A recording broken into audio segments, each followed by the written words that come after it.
नमस्कार साथियों, स्वागत है आप सभी का आपकी अपनी पाठशाला पर। मैं हूं अंकित अवस्थी। आप हैं मेरे साथ में एक ऐसी जबरदस्त खबर जानने के लिए जिसे जानने के बाद आपने हालांकि थंबनेल पर यह देख जरूर लिया है कि ऐसा कुछ है, लेकिन जितना आप आगे जानेंगे उतना ट्रस्ट कम होने लगेगा और इस विस्मय की अवस्था में आप केवल यही कहेंगे कि साइंस है तो मुमकिन है। ऐसा क्या बताने जा रहा हूं?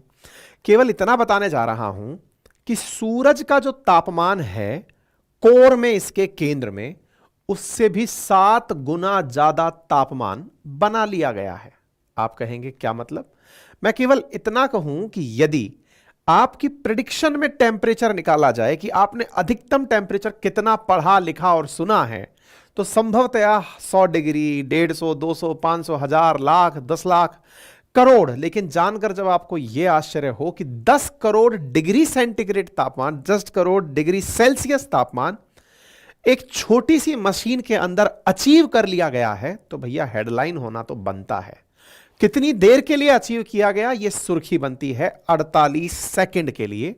100 मिलियन डिग्री सेल्सियस, अपनी भाषा में कहें तो 10 करोड़ डिग्री सेल्सियस तापमान बनाया है कोरिया में, यानी दक्षिणी कोरिया के अंदर, उनके एक न्यूक्लियर फ्यूजन रिएक्टर के अंदर। आप कहेंगे कैसे पॉसिबल है? क्या किया होगा? क्या कोई चीज गल नहीं गई होगी क्या? अगर मैं मेरे कमरे में भी 1000 डिग्री सेंटीग्रेड तापमान कर दूं तो दीवारें पिघल जाएंगी, कमरे जल जाएंगे, टूट जाएंगे। कैसे संभव है कि 10 करोड़ डिग्री सेल्सियस तापमान हो और वो सरवाइव भी कर जाए? अगर आप हमारे पुराने लिसनर हैं तो हमने एक बार ये खबर पहले भी सुनाई थी, तब जानकारी चीन के बारे में दी थी। चीन ने यही कीर्तिमान 7 मिनट तक का हासिल किया हुआ है, जिसे कोरिया वालों ने 48 सेकंड के लिए हासिल किया है। यानी यह है कि यदि सूरज की तरह ये रिएक्टर्स भी अपने अंदर तापमान को 24 घंटे 365 दिन तापमान को मेंटेन करने की कला सीख जाएं, तो समझ लीजिए कि सूरज के दिन लद गए। जबरदस्त न्यूज है, साइंस की शाबाशी वाली न्यूज है। साथियों, जिस खबर को आज मैं डील कर रहा हूं, यह खबर जुड़ी है टोकामेक एडवांस रिसर्च डिवाइसेस से, जिसने अपना आर्टिफिशियल सन फ्यूजन रिएक्टर के माध्यम से साउथ कोरिया के अंदर बनाया है। साउथ कोरिया में बने इस रिएक्टर ने 2020 में जहां 20 सेकंड का कीर्तिमान हासिल किया था, वहीं मात्र 3 साल बाद चीन ने 7 मिनट तक तापमान को 100 मिलियन सेल्सियस से ऊपर रखने का कीर्तिमान हासिल किया था। अब साउथ कोरिया के अंदर इस के स्टार नाम के, यानी Korean super conducted tokamak advanced research centre के अंदर यह कारनामा करके दिखाया। यानी कोरिया इटसेल्फ भी, यानी साउथ कोरिया इटसेल्फ भी चीन की तर्ज पर ही आर्टिफिशियल सन बनाने निकल रहा है। अब आप पूछेंगे आर्टिफिशियल सन क्यों, मतलब क्या और कैसे पॉसिबल है? ये सभी प्रकार के सवाल आपके दिमाग में आने शुरू हो जाएंगे। आपके दिमाग में सवाल आए उससे पहले मैं थोड़ा सा सन के बारे में बता देता हूं। साथियों, जो सन का केंद्र है ना, जहां सबसे ज्यादा सेल्सियस तापमान होता है, वो तापमान है 1.5 करोड़ डिग्री सेल्सियस। यानी लगभग ये मानकर चलिए कि अगर हम 15 मिलियन सेल्सियस की बात करें तो 15 मिलियन सेल्सियस से 7 टाइम ज्यादा, यानी लगभग 100 मिलियन सेल्सियस अपन ने प्रोड्यूस कर लिया है। अब एक सवाल बड़ा बनता है, यहां बनने मतलब इंडिया भी शामिल है क्या? नहीं नहीं, अपन मतलब ह्यूमैनिटी ने, इंसान ने। तो सर, जब सूरज वहां रहता है तब जाकर के हम जल जाते हैं। अगर कोरिया में ही बना था तो हमें कुछ असर क्यों नहीं हुआ? मैंने कहा गुड क्वेश्चन, सवाल बहुत बढ़िया है। जब आसमान में लगभग 139.6 मिलियन किलोमीटर की ऊंचाई पर सूरज खड़ा है, उससे हम यहां झुलस रहे हैं और झुलसेंगे। आपने सुबह ही सेशन कराया है, गर्मी बहुत होने वाली है। लेकिन कोरिया के अंदर हमसे होगा कुछ 2-5 हजार किलोमीटर दूर, उसके अंदर एक टेम्परेचर डेवलप किया गया है जो सूरज के कोर के तापमान से 7 गुना ज्यादा है। या तो आप मजाक कर रहे हैं या रात ज्यादा हो चुकी है। तो मेरे भाई, मैं मजाक नहीं कर रहा हूं, ये वेरी मच सीरियस है। लेकिन ये जो प्रश्न आपके दिमाग में उठना चाहिए था कि सूरज की प्रेजेंस अगर बनाई भी है तो हमें पता क्यों नहीं चला? ये तो वही वाली बात हुई ना कि अगर ये है तो प्रमाण दो। तो प्रमाण है यही रिसर्च सेंटर के अंदर उपयोग में ली जाने वाली टेक्निक। कौन सी टेक्निक? असल मायने में ये जो मशीन आप देख रहे हैं ना, समझो कि यही मशीन है इस पूरे राज का ठिकाना। इस मशीन का नाम है टोकामैक मशीन। टोकामैक मशीन सबसे पहले अराउंड 1958 रशिया के द्वारा, जब वो सोवियत रूस हुआ करता था तब बनाई गई थी। आप इससे अंदाजा लगाइए कि दुनिया को न्यूक्लियर रिएक्टर भी पहली बार रूस ने ही दिए थे, और न्यूक्लियर फ्यूजन रिएक्टर यानी कि न्यूक्लियर फिजन, फिजन का मतलब टूटना, जो यूरेनियम से टूट के एनर्जी बनाते हैं, जो रिएक्टर इंडिया में भी कई चल रहे हैं, और न्यूक्लियर फ्यूजन यानी कि हाइड्रोजन के समस्थानिकों को जोड़ करके हीलियम बनाते समय ऊर्जा को निकाल करके मशीन बनाना, वो भी इन्होंने ही किया था। टोकामैक नाम की एक मशीन है, अभी और डिटेल में आगे चलेंगे, ये भी रशिया के द्वारा बनाई हुई। तो दुनिया में ये जो मशीन आप देख रहे हैं अभी, जो कोरिया के पास ये मशीन है, इसी मशीन के भीतर ये तापमान हासिल किया गया। अब आपके दिमाग में क्यूरोसिटी बनेगी, इसका मतलब यह हुआ कि इस मशीन की दीवार में कोई ऐसा एलिमेंट लगा है जो कितना भी डिग्री टेम्परेचर हो जाए पर टेम्परेचर का उस पर असर नहीं पड़ेगा। मतलब बहुत बेसिक सा सवाल यही है ना। अगर मैं इसकी तारीफ कर रहा हूं तो आपके दिमाग में एक प्रश्न बट ऑब्वियस बनने लगेगा, इसका मतलब यह हुआ कि ये मटेरियल कोई जबरदस्त लगा हुआ है ना। अब आपको आंसर देता हूं मैं, इसमें कोई मटेरियल नहीं लगा हुआ है। तो मतलब हुआ क्या है? हमने कहा पूरा बताते हैं हुआ क्या है। हमने कहा देखो, हाइड्रोजन के समस्थानिक, समस्थानिक यानी isotopes, 1H1, 1H2, 1H3, hydrogen के साथ में हाइड्रोजन, ड्यूटेरियम, ट्रिटियम, जो काम हो गई है, ड्यूटेरियम ट्रिटियम नाम के जो दोनों समस्थानिक हैं, उनको अगर जोड़ दिया जाए, इलेक्ट्रॉन की वर्षा करके उन्हें अगर जोड़ दिया जाए, तो वो हीलियम में और एनर्जी को मुक्त करते हुए पार्टिकल में बदलते हैं। इन दोनों का जुड़ना, जुड़ करके हीलियम का बनाना, यह प्रक्रिया फ्यूजन प्रक्रिया कहलाती है। फ्यूजन से ऊर्जा को निकाला जाता है। फ्यूजन से निकली हुई एनर्जी इतनी एनर्जी होती है कि वो हाइड्रोजन को आयोनाइज कर देती है। हाइड्रोजन को आयोनाइज कर देती है का क्या मतलब है? ऐसे समझिए कि हाइड्रोजन अगर केंद्र में प्रोटॉन लिए घूम रहा है, चारों तरफ इलेक्ट्रॉन लिए घूम रहा है, तो प्रोटॉन और इलेक्ट्रॉन को सेपरेट कर देती है। अब इसको मतलब, इसका क्या मतलब हुआ, ऐसे समझते हैं। आपने मैटर ऑफ स्टेट के बारे में अगर बात किया हो, पदार्थ की अवस्थाओं के बारे में बात की हो, तो पदार्थ की सॉलिड अवस्था, द्रव अवस्था, गैस अवस्था, लिक्विड, गैस और सॉलिड, ये अपन ने फेजेस पढ़ी हैं, स्टेट्स ऑफ मैटर पढ़ी हुई हैं।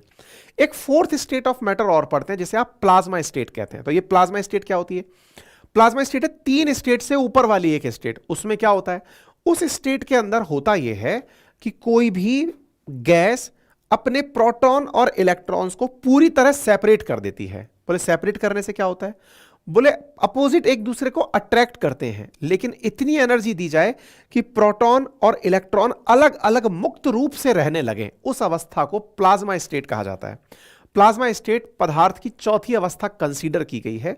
अब ऐसी स्थिति में इस रिएक्टर के अंदर हाइड्रोजन के इस 2 समस्थानिकों के मिलने से निकली हुई ऊर्जा प्लाज्मा स्टेट को पैदा कर देती है।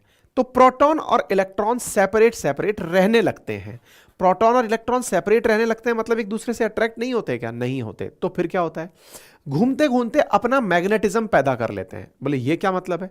मैंने कहा हर इलेक्ट्रॉनिक वस्तु या कहिए चार्ज पार्टिकल या चार्ज जब घूमता है तो मैग्नेटिज्म पैदा होता है। मैग्नेटिज्म पैदा होता है तो क्या मतलब है? तो अंदर भी मैग्नेट है प्लाज्मा के अंदर, और जो बाउंड्री है ना टोकामैक की, उसमें भी इस तरह से इलेक्ट्रिसिटी को बहाया गया है कि वहां पर मैग्नेट पैदा हो गया है। आपको यदि याद हो तो मैंने आपको दुनिया की सबसे तेज चलने वाली ट्रेन के बारे में बताया था, मैगलेव के बारे में, मैग्नेटिकली लेविटेटेबल ट्रेन, मैगलेव। तो मैंने यह बताया था कि किस प्रकार से मैग्नेट को रिपेल करके ट्रेन को चलाया जाता है। ध्यान आ रहा है? नहीं आ रहा तो अंकित इंस्पायर इंडिया का सेशन देखना, मैंने पढ़ाया था ये, ठीक है।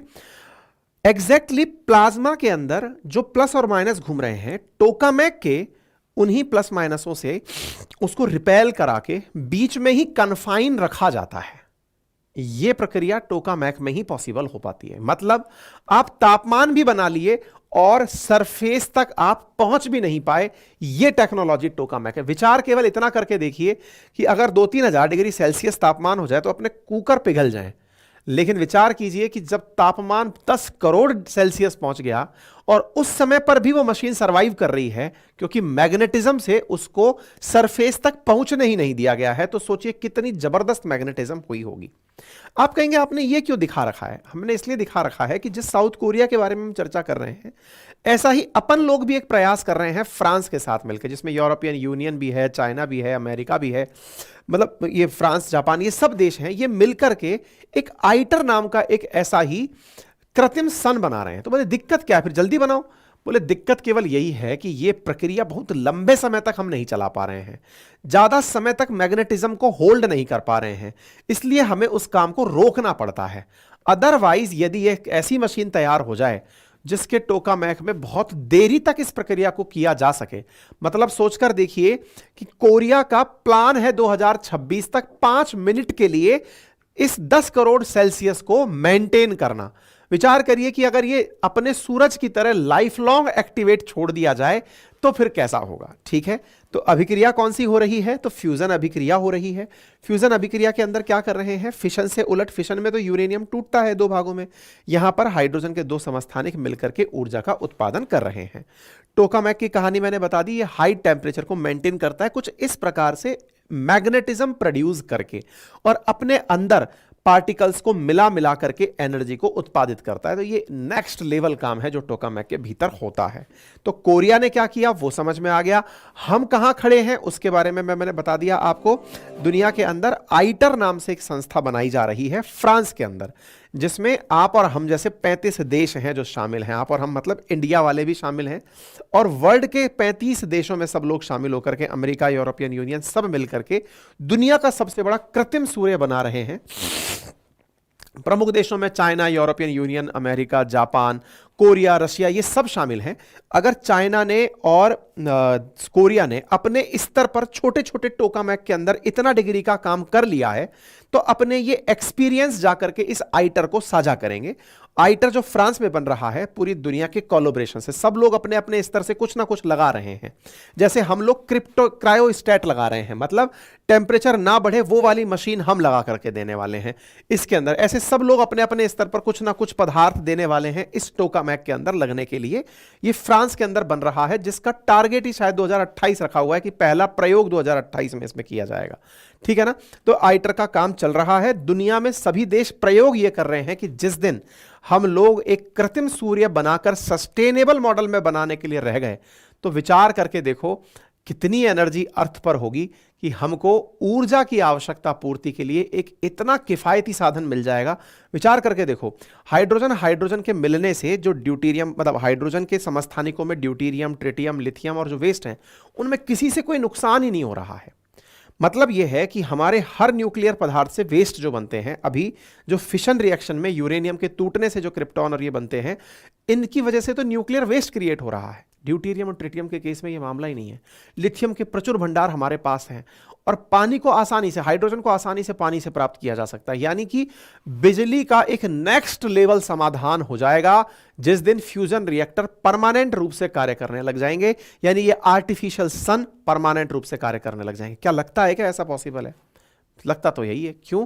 क्योंकि असल मायने में जिस तरह से हर समय हर रिएक्शन आगे जा रही है, हर वैज्ञानिक सोच रहा है, चाइना 7 मिनट कर चुका है, तो जब दुनिया के देश लगेंगे और लग करके कुछ ऐसा बनाने लगे, सोचिए ये कहा जाता है कि 1 किलोग्राम फ्यूल के अंदर जाने कितने किलोवाट एनर्जी पैदा की जा सकती है अगर ये फ्यूजन रिएक्टर्स काम करने शुरू हो गए तो। ठीक है ना? मतलब इसके बारे में कहा जाता है कि अगर ये काम कर गए तो नेक्स्ट लेवल काम हो जाएगा। ठीक है, बाकी तो फिलहाल के लिए इतना ही है। बाकी आप अपने साथ में जिस जानकारी के बारे में कुछ और जानते हो तो कमेंट बॉक्स में बताइएगा। चैनल सब्सक्राइब कर लीजिएगा, कई बार रिक्वेस्ट की जा चुकी है। बाकी वनडे एग्जामिनेशन के लिए भी हमारा एक चैनल सक्रिय है, उस पर जाइए और बढ़िया से वनडे के लिए जो क्लासेस ज़रूरी हैं यूपी पुलिस के लिए, उन क्लासेस को लीजिए। और पीसीएस चैनल के लिए भी हम आपको सजेस्ट करेंगे, वहाँ पहुँचिए अपनी पाठशाला पीसीएस चैनल पर, जहाँ पर यूपी पुलिस के यूपी पीसीएस, आरओ एआरओ परीक्षा और बीपीएससी की परीक्षा के लिए तैयारियां कराई जा रही हैं। Thank you so much.